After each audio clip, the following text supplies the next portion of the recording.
Aga tervist! Et rõõm, et kutsusite ja sellest aastast oleme meie ka siis väikest viisi nii-öelda rattaga ja rattapere liikmed tööalaselt. Ja kui natuke siis sellest loost rohkem rääkida, siis tegelikult üks paar aastat tagasi meil oli esimene plaan tulla välja lihtsalt mingisuguse teise liikumisvahendiga kui auto, millega me peamiselt liikleme. Ja siis esimene mõte oli, et me tuleme välja rolleriga.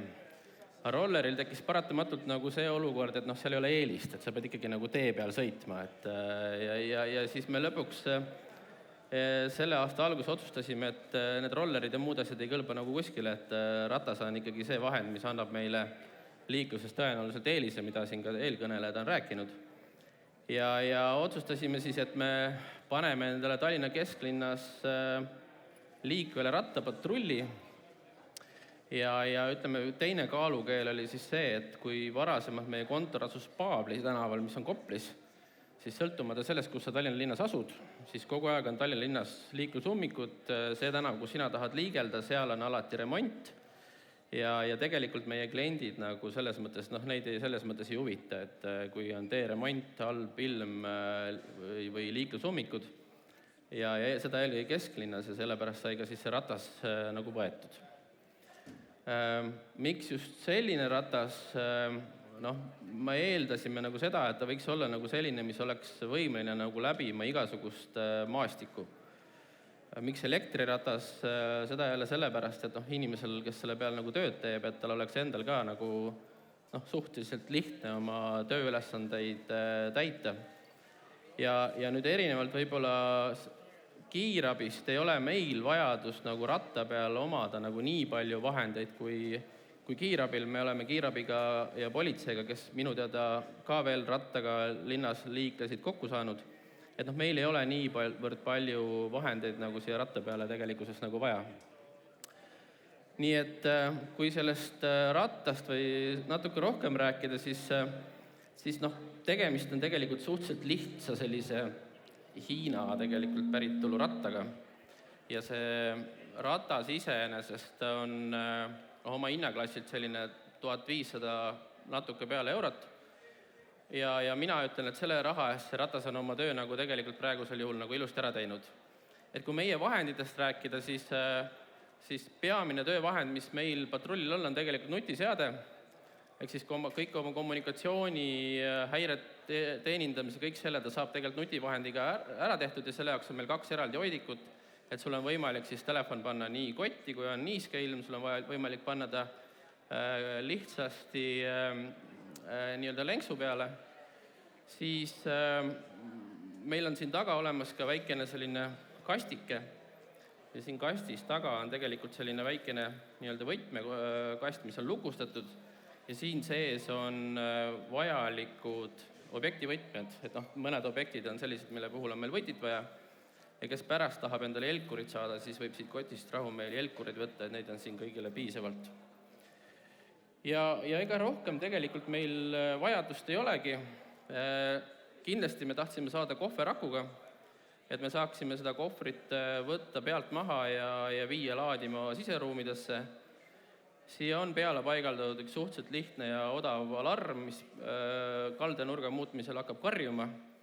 Ja nii-öelda tegemist on hübriidrattaga, kus siis juht saab ise siis määrata seda, et kui palju nüüd see ratas annab siis juurde sõitjale nii-öelda tuge, et seal on 5 erinevat valikut. Ja ütleme, laias laastus rohkem sellest töövahendist nagu väga rääkida ei olegi. Kui rääkida nüüd sellest, et mis on olnud meie jaoks võib-olla selline väljakutse, siis esimene asi oli, ütleme, selle ratta leidmine sobivas hinnaklassis, et kuna me tahtsime teha pilooti alguses, siis me ei tahtnud ka väga palju sinna raha alla panna. Ja ma arvan, et teine asi, mida võib-olla välja tuua, on liiklusega ausalt öeldes väga palju rohkem selliseid asju meil, mis meid võib-olla oleks mõnevõrra takistanud, ei ole. Pluss on kindlasti liikumine. Tallinna kesklinnas vaieldamatult kõige kiirem vahend, igalt poolt saab läbi, põhimõtteliselt takistusi ei eksisteeri. Aga Kristo, sa ütlesid, et te tahtsite teha pilooti. Mida see tähendab? 1 ratas, 2, 10? No me otsustasime sellised, et me kõigepealt proovime ja me proovisime nagu Tallinna linnas selle sama ühe rattaga ja eks siis vaadata, et milline on üldse see tagasiside nii sõitjate poolt, mida see üldse endast kujutab, et kuidas see liikluses on võimalik liigelda.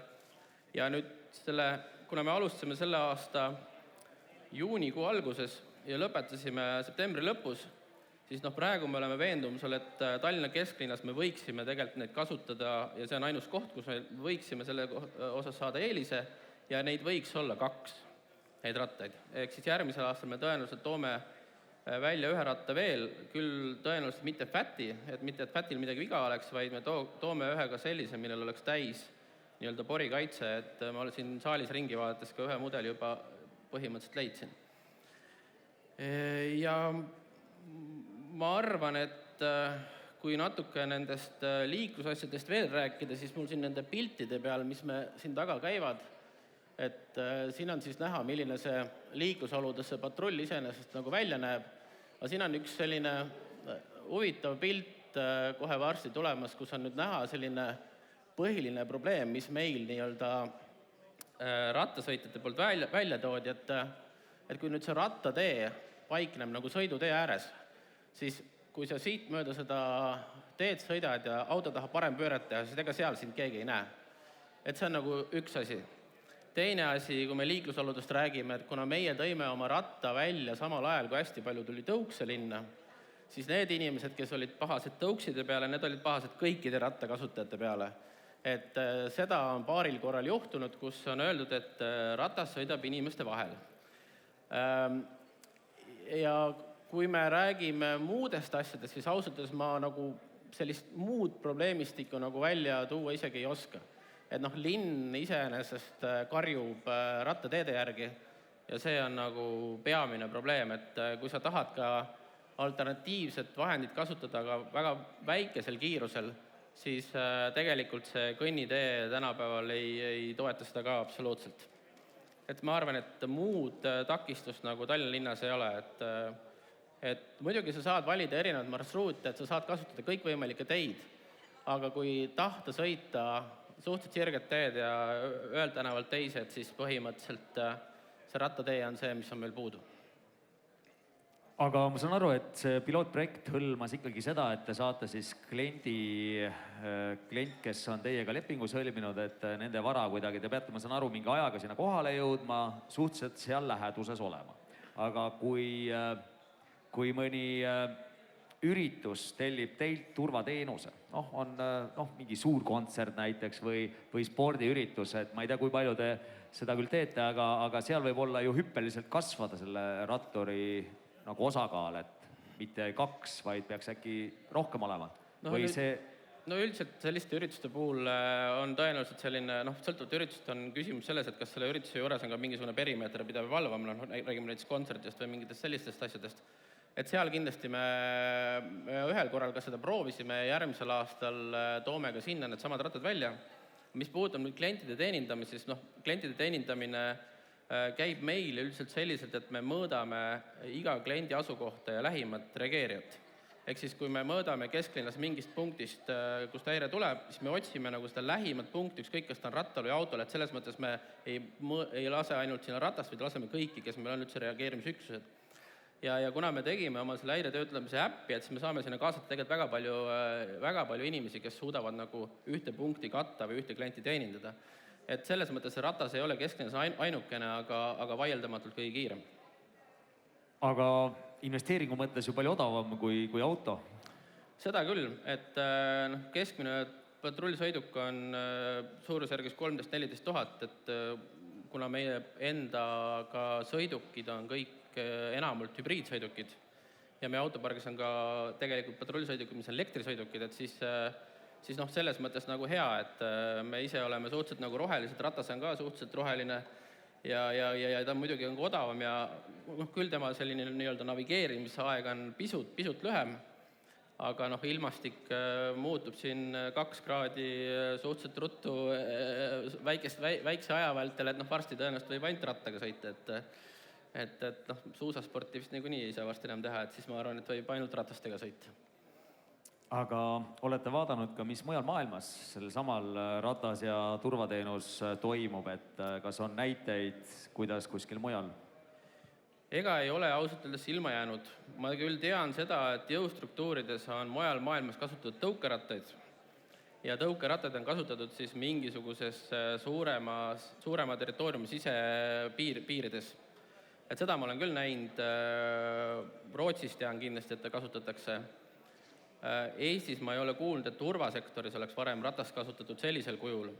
Et me oleme ise kasutanud tõukerattaid ka kinnistel territooriumitel, aga turvasektoris ma ei ole kuulnud ja sellel aastal, kui me linnas sellega ringi sõitsime, siis me lisaks kiirabile nägime politseid, keda ma nimetasin, ja oma üllatuseks nägime Raekoja platsilt vastu liikumas munitsipaalpolitseid ATV-ga, et see tundus nagu minu jaoks eriti kummaline, et kuidas sellega on võimalik nagu kiiremini teenindada, aga ega ma kõiki asju lõpuni ei tea.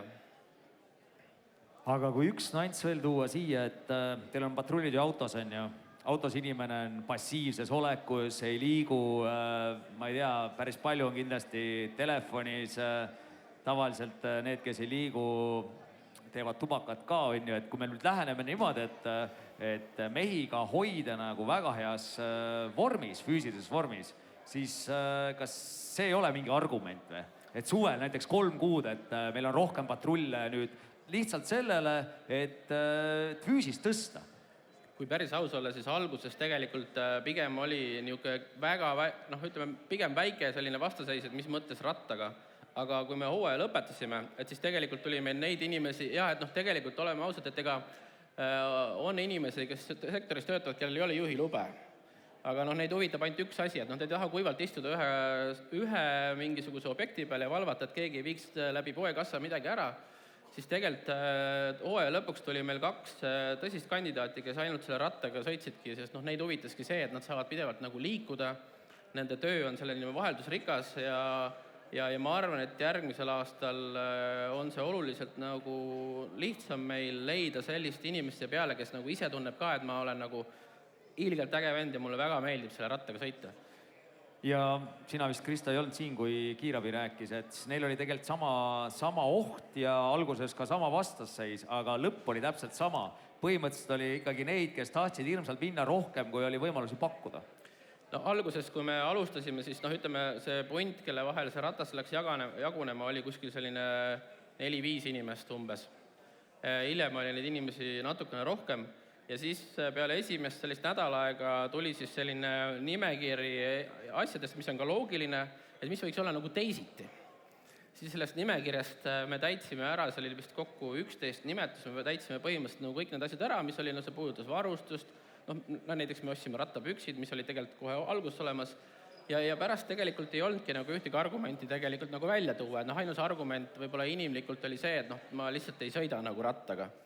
Aga navigeerimise lõpuks või ütleme siis nii-öelda septembri lõpuks ei olnud meil nagu ühtegi ületamatut probleemi, et võib-olla meie sellest algses pundis oli üks inimene, kes ütles, et ta tõesti nagu lihtsalt rattaga sõida ja me üldiselt ei surunud ka kellegi seda peale. Aga lõpp oli ikkagi see, et inimestele tegelikult meeldib, kui nad aru saavad, kui lahe on tegelikult linnas rattaga sõita, sest mulle endale ka väga meeldib linnas rattaga sõita, et ma olen seda ratast nagu piisavalt oma elus sõitnud ja aga linn on minu jaoks nagu eriti tore, kui sa ei pea sporti selle jaoks tegema, et kui sa niisama saad nagu ringi sõita. Nii et ma arvan, et järgmisel aastal, kui me nüüd tõsimeeli selle patrulli panemegi nagu linna liikuma, et me teame juba, keda me sinna peale paneme, sest meil on välja kujunud juba mingisugune punt ja nagu näha, siis tegelikult on ka hulk inimesi, kes lihtsalt tulevad ja ütlevad, kuule, ma tahan teha. Et see on hästi lahe. Kas see on Tallinnas on ainus teie nagu ärilise mõtte koha pealt mõtteks ratast kasutada või võib ka mõni teine Eesti linn? Hetkel me oleme natukene mõelnud nagu Tartu peale, aga ma arvan, et järgmisel aastal Tartu nagu hetkel veel kõne alla ei tule. Et Tartusse liiklustihedus ei ole nii suur ja seal ei ole võib-olla nii suurt seda efekti, et minu teada on Tartus põhimõtteliselt üks pisike piirkond Tallinna linnaga võrreldes, mis tegelikult ummikute mõttes kinni läheb.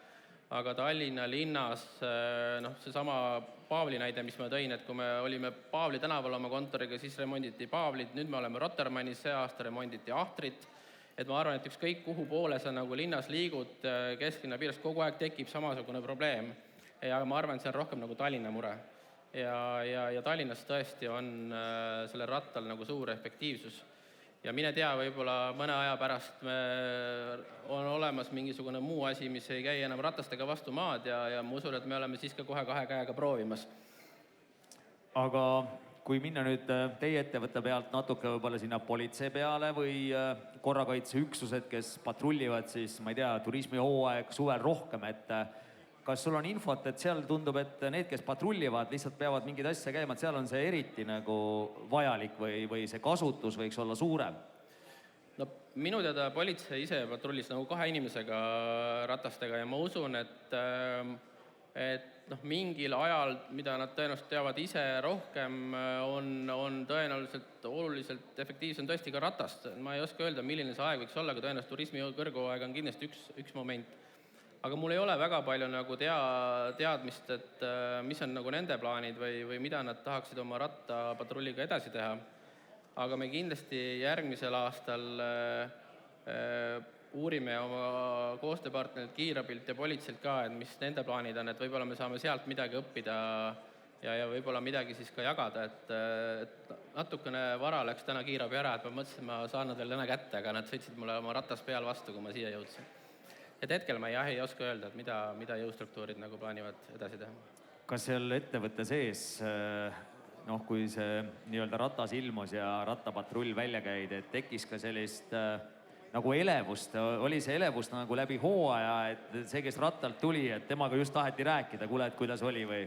Kui see ratas kontorisse saabus, siis ma ise panin ta kokku, et siis meil oli tropp oli ukse ees, jah, et ja eks ta parasjagu elevust tekitas ja nii mitmedki inimesed linna peal käisid oma muid asju ja tegelemas ka selle rattaga. Et esialgu ei olnud teil logot ega muid asju, aga ta ikkagi on kindlasti elevust tekitav asi olnud. Et kindlasti. Kas Kristo on puhas nagu sinu projekt olnud, et sa nagu selle, muidu kui ei oleks seda ratastega ka midagi juhtuks, te saaksite oma töö ikkagi tehtud ju? No saaks, aga ma ei ütle, et ta nüüd minu projekt on, et meil on USS-is väga palju lahedaid teisi projekte ka, et ta ikkagi tuleb kellegi ideest, aga mina olen olnud selle rattaprojekti, ma julgen väita, et ta nii-öelda kunagi genereeruma hakkas minu peas, aga ma ei saa öelda, et kogu see lõpp-produkt on nüüd ainult minu tehtud, aga ma suures osas ma ütlen, et ma tean sellest ratast kõike, kuna ma olen ta ise kokku pannud ja ise selle kõige rohkem nagu nii-öelda teste teinud ja kuni logode peale panemiseni käinud selle kõrval ja siis kasutusse andnud, nii et ütleme nii, et 2/3 on see minu asju, jah. Aga sina tänasel päeval käid ka vahest patrullis rattaga või? Ma olen seda ratast kasutanud kliendi juures käimiseks, ma olen seda ratast kasutanud mingisugustele kohtumistele sõitmiseks, et otseselt patrullimiseks mina seda kasutanud ei ole, aga need inimesed, kes seda kasutavad või peavad kasutama, siis nemad seda on saanud rõõmsalt kasutada. Nii, kas siin on küsimusi Kristole? Keegi sooviks midagi küsida?